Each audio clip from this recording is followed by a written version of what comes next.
अब एक्टिभेटरको है त एक्टिभेटर भनेको चाहिँ के भन्दाखेरि एक्टिभेटर कसले दिएको थियो भन्दाखेरि यो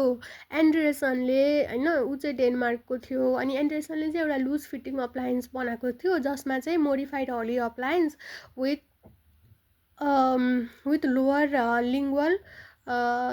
हर्सु सेप्ड फ्लान्ज होइन हलिज अप्लाइ यो भनेको कि यो हलिज अप्लायन्स भयो अनि त्यसपछि लोवरमा चाहिँ लिङ्गुअलमा चाहिँ यस्तो हर्सु सेपको फ्लान्ज बनाएको थियो कि यो चाहिँ उसले आफ्नो डटरलाई बनाएको थियो अनि डटर गयो 3 महिनाको भ्याकेसनमा 3 महिनापछि आउँदाखेरि सोसाइटल करेक्सन भएर आएको छ अनि फेसियल प्रोफाइल पनि इम्प्रुभ भएको छ सो एन्ड्रेसनले चाहिँ यो डिभाइसलाई बायोमेकानिकल वर्किङ रिटेनर भनेको थियो होइन अनि एन्ड्रेसन गयो नर्वेमा गएर कोलाबोरेट गर्यो कार्ल हपसँग अनि कार्ल हपसँग त्योबाट फेरि नयाँ डिजाइन बनायो होइन त्यसमा चेन्जेसहरू ल्यायो अनि त्यसलाई भन्यो फङ्सनल ज अर्थोपेडिक सुरुमा अहिले के भनेको थियो बायोमेकानिकल वर्किङ रिटेनर मात्रै भनेको थियो होइन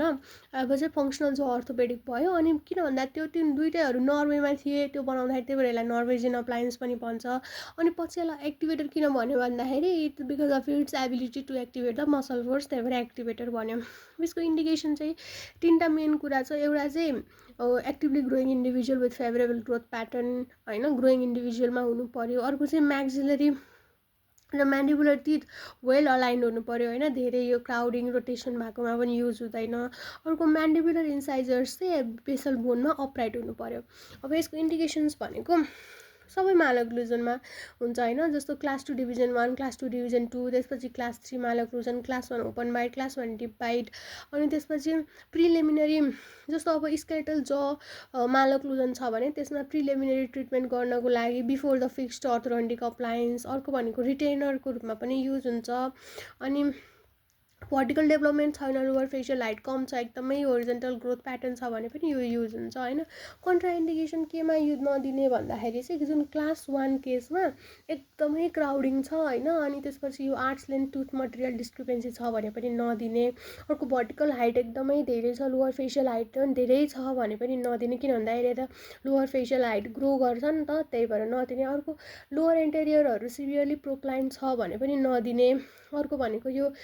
एलर्जी छ नेजल अब्स्ट्रक्सन छ भने पनि नदिने गाह्रो हुन्छ सास फेर्नको लागि अनि अर्को भनेको यो नन ग्रोइङ पेसेन्टमा त नदिने नै भयो एडभान्टेज के छ भन्दाखेरि यसले चाहिँ जुन existing growing nature of the ज छ नि त्यसको त्यसलाई युज गरेर यसले काम गर्छ होइन अनि ओरल हाइजिन मेन्टेन गर्न पनि सजिलो छ अर्को भनेको चाहिँ जुन अपोइन्टमेन्ट चाहिँ को इन्टरभल धेरै छ र सर्ट अपोइन्टमेन्ट टाइम छ अनि इकोनोमिकल सस्तो पनि छ डिसएडभान्टेज भनेको यसलाई एकदम पेसेन्ट कोअपरेसन चाहिन्छ के